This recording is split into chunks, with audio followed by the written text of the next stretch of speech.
Hey guys and gals, this is Gary, Golf Alpha Romeo Yankee, N4KZS, November 4, Kilo Zulu Sugar, in Piney Flats, Tennessee.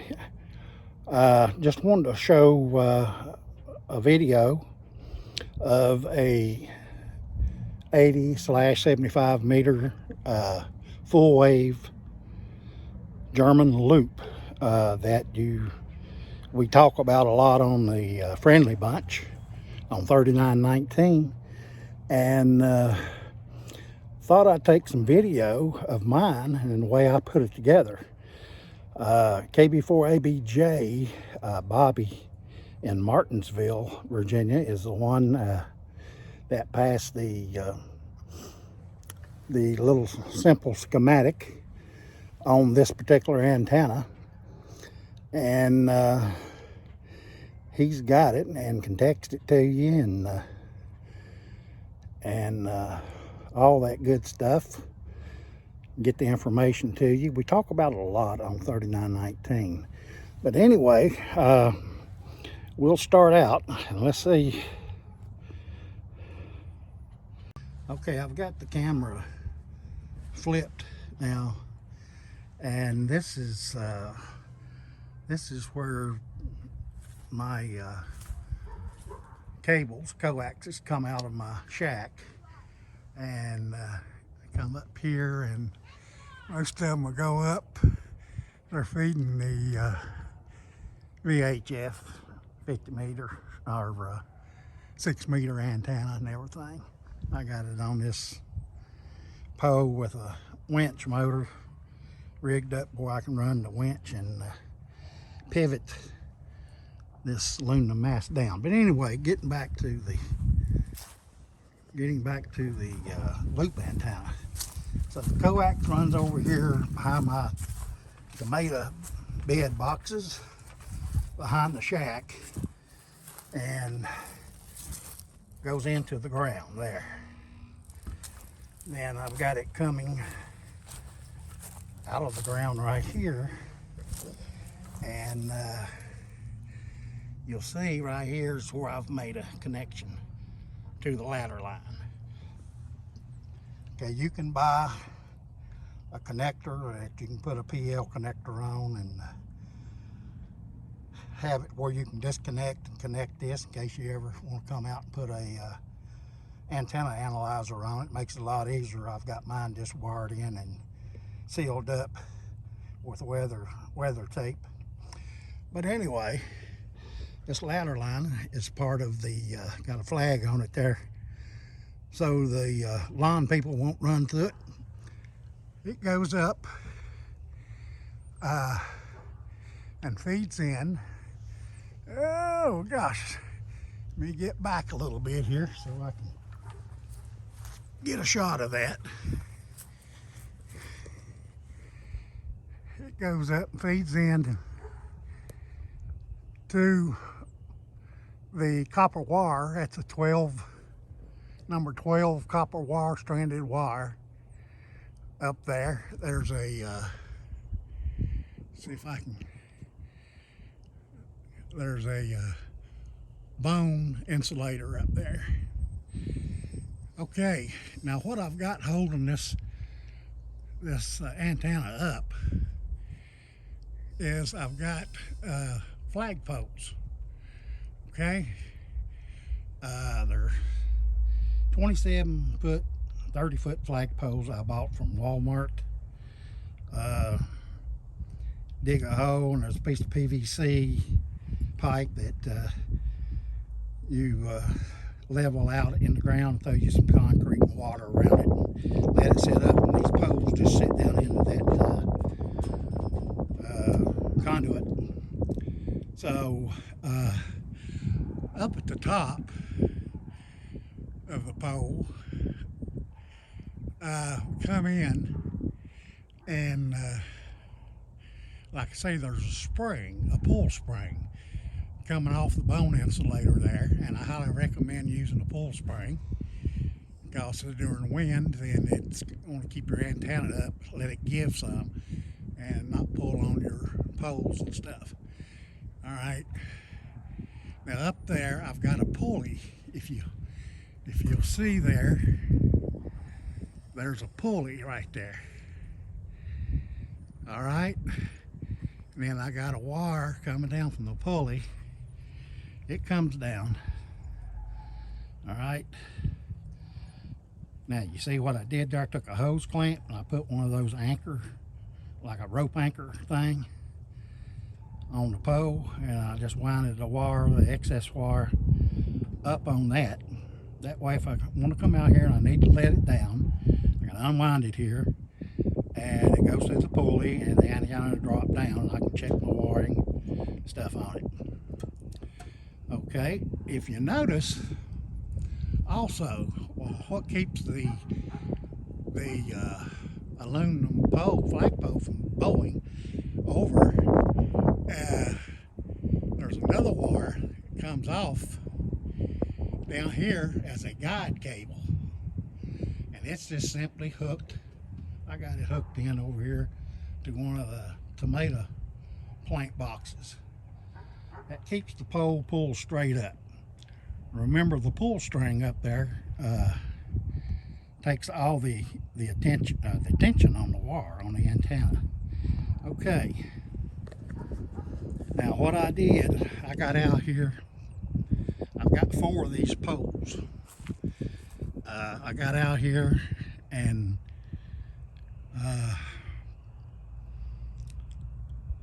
measured a square for the footage each leg of the antenna. Now I don't have the exact footages in front of me here, but it's on those specs that's being texted around. Each square side is so many feet, and it has to equal out. It's 230 some feet, I think, for the copper 12 wire, and then there's some footage you add on for the ladder wire. The ladder wire is where you finally tune it to where you want it at on the 80-meter band, the length of this wire. The line goes, let's see if I can get it again. I'll have to zoom in, I believe, in order to, there we go, for you to see the line up here. There it goes. All right, it goes. First leg runs over. Sorry about it on Zoom, it's kind of shaky. It runs over there.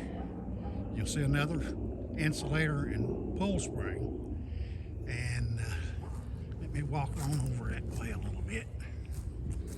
See, there's a pole, another flagpole over there. Now that one is bowed over because I have nothing behind it.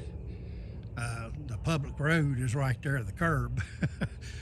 And even though there's a tree, it's off to the side. I had nothing behind it to anchor it down with an anchor wire to make it straight. So that one has to bow a little bit.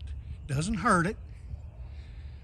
When the slack's off of it, you know, it straightens back up and you can drop it. But it's the same setup with the pulley and the anchor thing on the hose clamp on the bottom. That line runs the next part of the square, which is the same footage, runs over here to this pole.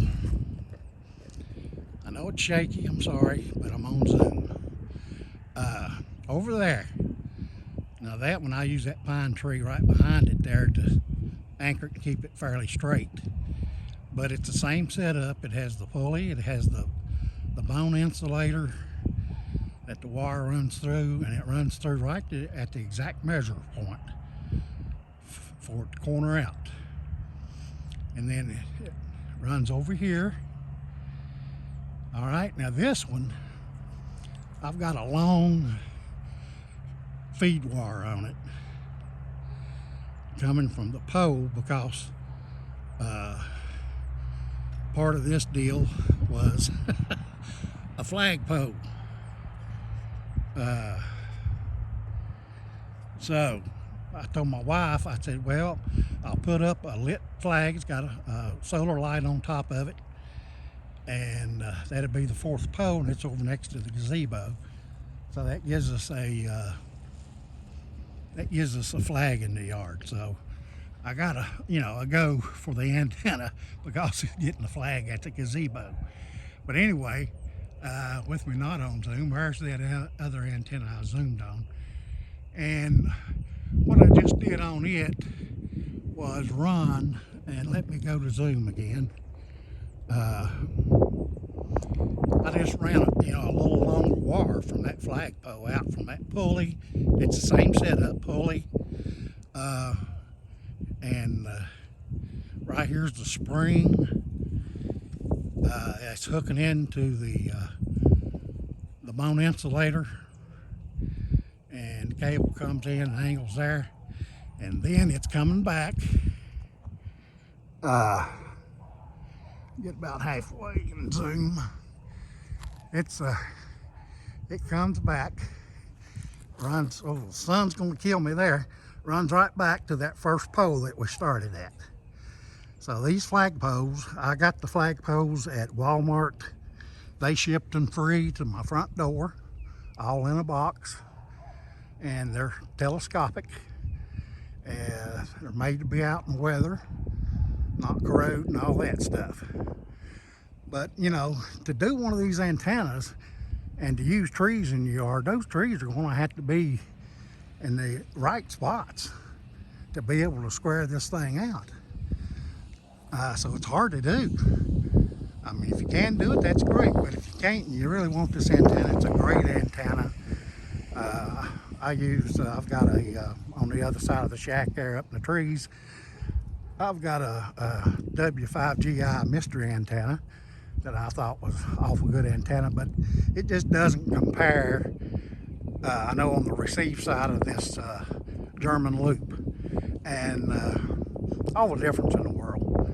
And it's well worth the time and effort to put one of these up. They're resonant on other bands besides 80 meter, the antenna is, and it's very quiet. And these poles are up, they're 20, I think they're 27 or 30 foot poles. They're up probably about 85, 90% up. Like I say, they're adjustable so you can deal with higher banks and lower places and all that. So it really made it easy to get the measurements and get it all set up right. So anyway, thought I'd just show everybody the video so you kind of have an idea when you hear them talking about that full wave 80 meter German loop. All right, so with that, we're gonna say goodbye to you 73s, and I'll see you on 3919 in the 4KZS. We're gone.